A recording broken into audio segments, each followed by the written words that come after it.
Bismillahirrahmanirrahim. Assalamualaikum warahmatullahi wabarakatuh. Saya Zahra Pliasari dengan NIM 2314010164. Pada kali ini saya akan membahas tafsir surah Al-Imran ayat 84 sampai 87. Bismillahirrahmanirrahim.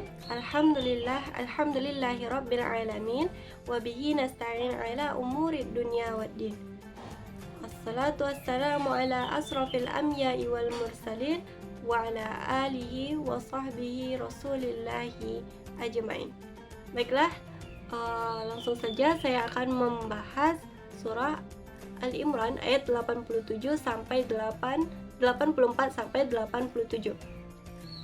Surat Al-Imran ini dia menjelaskan tentang keimanan kepada semua kitab Allah, kesamaan Tuhan dan risalah di antara rasul-rasul, serta larangan membeda-bedakan rasul. Al-Imran ayat 84 yang berbunyi, A'udzu billahi minasyaitonir rajim.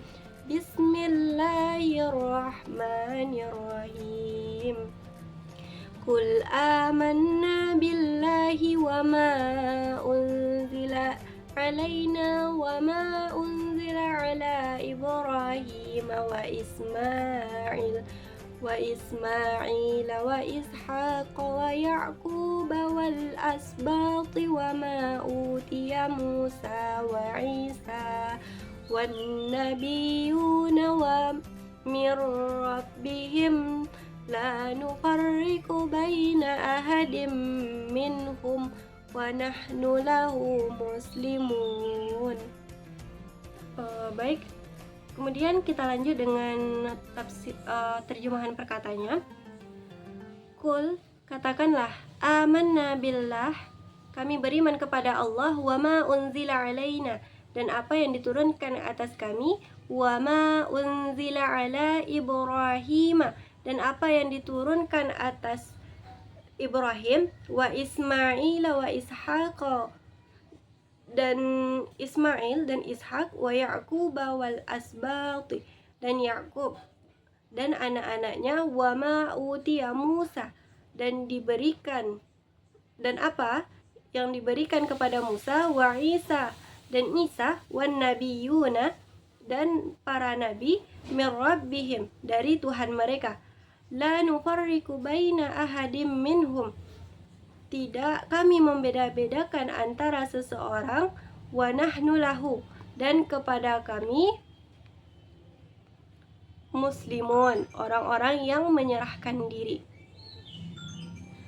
Nah, dalam surah Al-Imran ayat 84 ini saya mengambil tafsir Al-Muyassar, di mana dia menyebutkan bahwa katakanlah kepada mereka, wahai Rasul, kami beriman kepada Allah dan kami taat, maka tidak ada Rabb bagi kami selain Dia, dan tidak ada yang berhak disembah bagi kami selain Dia, dan kami beriman dengan wahyu yang Allah turunkan kepada kami dan yang Dia turunkan kepada Ibrahim, kekasih Allah, dan dua anaknya Ismail dan Ishak, dan cucunya Yakub, anaknya Ishak, dan yang Dia turunkan kepada asbat, yaitu para nabi, yang mereka berada pada kabilah-kabilah Bani Israel, yang 12 dari anak-anak Yakub. Dan apa yang diberikan kepada Musa dan Isa dari Taurat dan Injil ini, apa yang Allah turunkan kepada para nabinya, kami beriman kepada itu semua, dan kami tidak membeda-bedakan antara seseorang pun dari mereka, dan kami kepada Allah semata tunduk dan taat. Kami mengakui baginya rububiyah dan uluhiyah maupun ibadah. Nah, di sini Allah Subhanahu wa taala dia memerintahkan kepada Nabi Muhammad SAW untuk berkata dan mengumumkan kepada manusia tentang keimanan kepada Allah Subhanahu wa taala. Apa sih perintahnya? Perintahnya yaitu adalah untuk beriman kepada Allah sebagai Rabb dan sebagai sesembahan yang berhak untuk diibadahi. Kemudian ini mencangkup beriman kepada Allah Subhanahu wa taala seluruh jenis tauhidnya. Ada yang rububiyah, uluhiyah, asma dan sifat. Semuanya masuk ke dalam firman Allah yang katakanlah kami beriman kepada Allah. Beriman kepada Allah merupakan salah satu rukun iman. Nah, di dalam Al-Quran juga menjelaskan bahwa ayat 84 ini dia tentang keimanan terhadap semua kitab yang diturunkan oleh Allah Subhanahu wa taala kepada Rasulnya, baik yang kita ketahui maupun yang tidak kita ketahui. Nah, yang kita ketahui itu kan kitab ada 4, apa saja, yaitu Taurat, Injil, Zabur, dan Al-Quran. Kalau Taurat itu ada kepada Nabi Musa, sedangkan Injil kepada Nabi Isa, dan Zabur kepada Nabi Daud, dan Al-Quran itu kepada Nabi Muhammad SAW. Nah, Suf Ibrahim dan Musa, inilah yang disebutkan di dalam Al-Quran. Nah, kita beriman kepada apa yang Allah Subhanahu wa taala tidak sebutkan namanya di dalam kitab-kitab Allah Subhanahu wa taala. Nah, kemudian barang siapa yang beriman kepada sebagian kitab tapi dia mengkufuri kitab yang lain, maka artinya itu dia telah kufur kepada semua kitab. Kaum Yahudi dan Nasrani itu dia mengklaim bahwa dia beriman kepada Taurat dan Injil, tetapi mereka itu kufur kepada Al-Quran. Padahal Al-Quran itu kan kitab yang sangat agung, yang dimana Al-Quran ini dia diturunkan kepada Nabi Muhammad SAW. Nah, maka maknanya mereka kufur terhadap Taurat dan Injil yang mereka klaim bahwa mereka itu beriman kepada kedua-duanya. Nah, itulah pembahasan tentang Ali Imran ayat 84. Sekarang kita lanjut kepada pembahasan Ali Imran ayat 85. Nah, ayat 85 ini dia berisi tentang Allah itu dia tidak menerima agama selain Islam. Yang berbunyi A'udzu billahi minasyaitonir rajim. Bismillahirrahmanirrahim. Wa may yabtaghi ghairal islami dina falan yuqbala minhu wa huwa fil akhirati minal khasirin. Yang artinya, barang siapa mencari agama selain agama Islam, maka sekali-kali tidaklah akan diterima agama itu dari padanya, dan dia di akhirat termasuk orang-orang yang rugi. Kemudian dari perkataannya, wa may yabtaghi, dan barang siapa mencari ghairal islami, selain Islam, dinan agama, falai yuqbala, maka tidak diterima, minhu, darinya, wa huwa fil akhirati, dan dia di akhirat, minal khosiri, dari orang-orang yang merugi. Nah, kemudian kita lanjut pada tafsirannya, di mana saya mengambil tafsir Al-Muyassar. Dalam ayat 85 ini menjelaskan bahwa, dan bagi siapa yang mencari agama selain agama Islam, yang dia itu merupakan kepasrahan kepada Allah Subhanahu wa taala dengan tauhid dan melaksanakan dengan ketaatan dan ibadah, dan dia itu kepada Rasulnya, Nabi yang menjadi penutup, yaitu Nabi Muhammad, dengan beriman kepadanya dan mengikuti serta mencintai secara lahir maupun batin. Nah, maka tidak akan diterima darinya hal itu, dan dia di akhirat termasuk orang-orang yang merugi, yang menghinakan dirinya oleh perbuatan-perbuatan mereka sendiri. Nah, kemudian ada juga di dalam tafsir Jalalain, dari arti barang siapa yang mencari agama selain agama Islam, maka tidaklah akan diterima, dan di akhirat dia termasuk orang-orang yang merugi.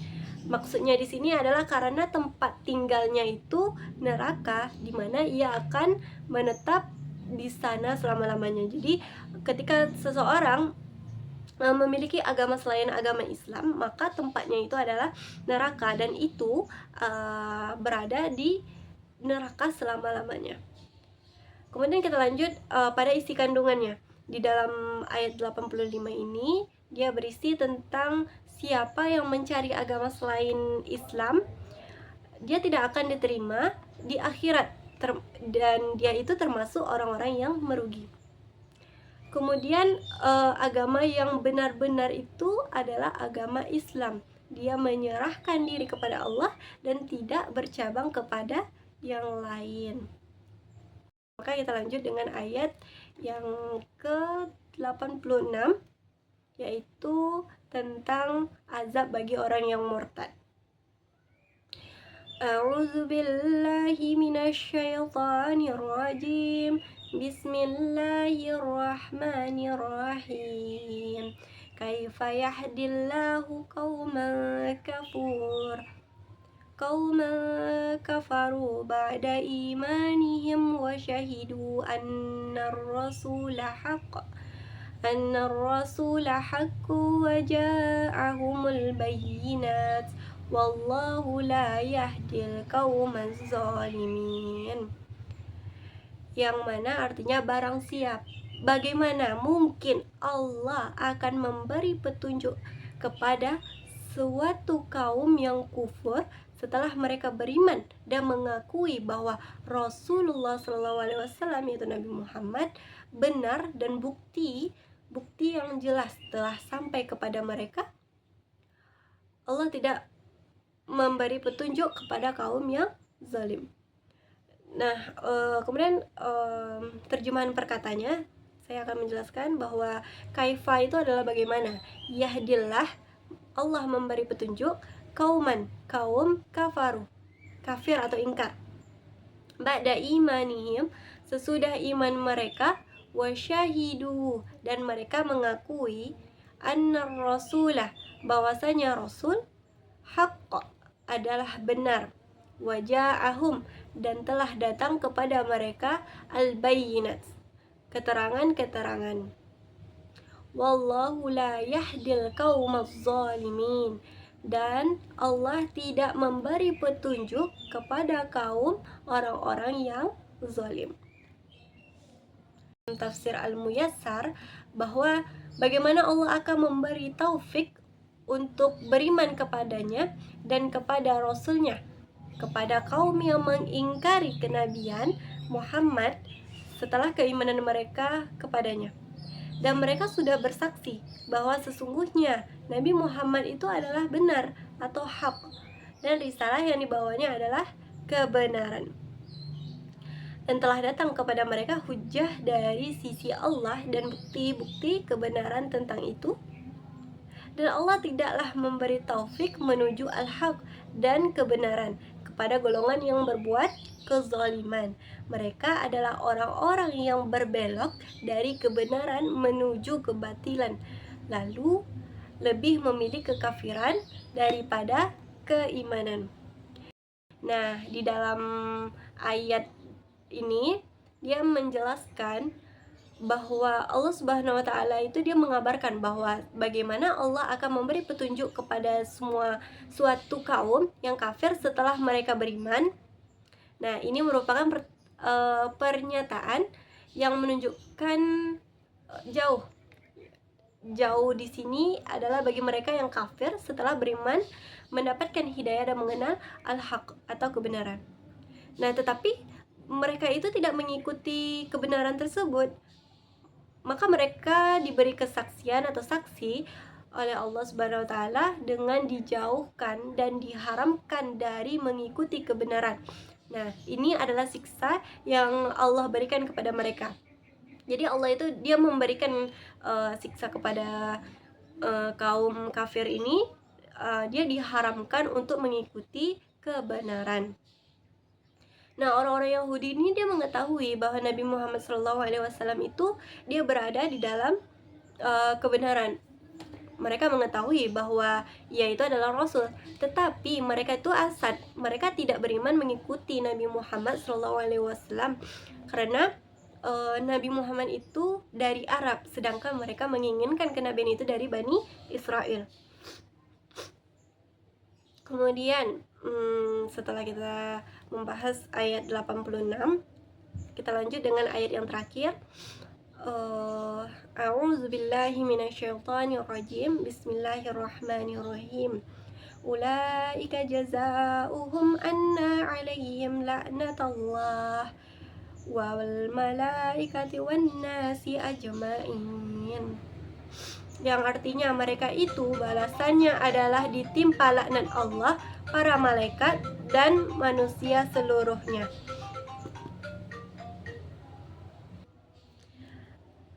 Lanjut, kita terjemahkan dalam bentuk perkata. Ulaika, mereka itu, jazauhum, balasan mereka, anna alaihim, bahwasanya atas mereka, laknatullah, kutukan Allah, wal malaikati, dan para malaikat, wan nasi, dan manusia, ajma'in, seluruhnya. Kemudian kita lanjut dalam tafsir Jalalain, di mana dia menjelaskan bahwa mereka itu balasannya yaitu laknat Allah yang ditimpakan atas mereka, begitu pula dengan laknat malaikat dan seluruh umat manusia. Kemudian di dalam tafsir Ibnu Katsir, dia menjelaskan bahwa mereka itu balasannya adalah laknat Allah ditimpakan kepada mereka. Demikian pula laknat para malaikat dan manusia seluruhnya. Apa isi kandungan dalam ayat 87 ini? Jadi ayat 87 ini melanjutkan ayat sebelumnya. Ditegaskan kembali pada ayat ini bahwa jika mereka itu tetap kafir dan tidak mau bertobat, maka balasannya adalah laknat Allah. Allah akan melaknat mereka jika mereka tidak ingin bertobat. Nah, laknat tersebut bahwa Allah itu menjauhi dari rahmat selama mereka itu mendapatkan laknat Allah. Maka para malaikat akan berulang-ulang melaknatnya, dan bahkan manusia seluruhnya juga melaknatnya, yakni melihatnya dengan pandangan hina. Relevansi atau hubungan dalam surah Ali Imran ini ayat 84 sampai 87 kita hubungkan dengan pendidikan. Nah, apa saja relevansi yang ada pada ayat ini? Yang pertama itu adalah keimanan. Keimanan kepada semua kitab Allah. Nah, ayat ini dia mengajarkan untuk beriman kepada semua kitab yang diturunkan Allah, termasuk kitab-kitab yang telah saya sebutkan tadi, yaitu kitab Taurat, Injil, Zabur, dan Al-Quran. Nah, pendidikan Islam itu dia harus mencangkup pengenalan dan pemahaman terhadap kitab-kitab suci ini. Barang siapa yang beriman kepada sebagian kitab tetapi dia mengkufuri kitab yang lain, maka artinya dia telah kufur kepada semua kitab. Nah, yang kedua, relevansinya kita tidak boleh membeda-bedakan Rasul. Nah, surah ini dia menekankan bahwa tidak membeda-bedakan Rasul yang diutuskan oleh Allah. Pendidikan harus mengajarkan penghormatan kepada semua nabi dan rasul, serta meneladani sifat-sifat baik para rasul tersebut. Kemudian yang ketiga ini adalah nilai pendidikan Islam. Pendidikan Islam itu dia harus berlandaskan pada nilai-nilai yang terkandung pada Al-Quran. Kenapa? Karena Al-Quran itu adalah pedoman hidup kita. Tujuannya itu untuk membentuk manusia yang berakhlak, kemudian bertakwa, dan bermanfaat bagi orang banyak atau masyarakat. Kemudian yang keempat itu adalah pentingnya pendidikan keluarga. Nah, surah Ali Imran ini juga menyinggung tentang pentingnya pendidikan dalam keluarga. Orang tua itu dia memiliki tanggung jawab untuk mendidik anaknya dengan nilai-nilai Islam, sehingga mereka itu dapat tumbuh menjadi generasi yang soleh dan solehah. Jika anak itu dia telah dididik dari kecil dengan didikan agama, maka insya Allah ke depannya atau di masa depannya dia dapat menerapkan atau menjadi arah hidup dari anak tersebut. Kemudian yang kelima adalah pendidikan karakter. Nah, di dalam Al-Imran ini tadi salah satu ayat dalam Al-Quran yang mengandung pesan penting tentang pentingnya membangun akhlak mulia dan karakter yang baik di dalam diri individu seseorang. Nah, pendidikan karakter itu adalah proses penting dalam pembentukan nilai-nilai moral dan etika yang kuat, yang memiliki peran dalam membentuk perilaku manusia yang bermanfaat bagi dirinya maupun diri sendiri dan masyarakat. Nah, sekian dari penjelasan saya dalam Al-Imran ayat 84 sampai 87 ini. Semoga dengan yang saya jelaskan tadi ada beberapa yang masuk di dalam otak kita dan dapat kita cerna.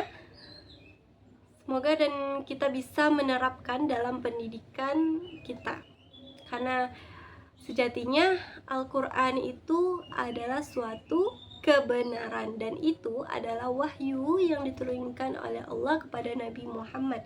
Al-Quran adalah sebagai pedoman hidup kita. Maka dari itu, perbanyaklah kita membaca Al-Quran, kita renungi isi dari Al-Quran tersebut, dan kita terapkan di dalam kehidupan kita sehari-hari. Sekian, saya ucapkan terima kasih. Wassalamualaikum warahmatullahi wabarakatuh.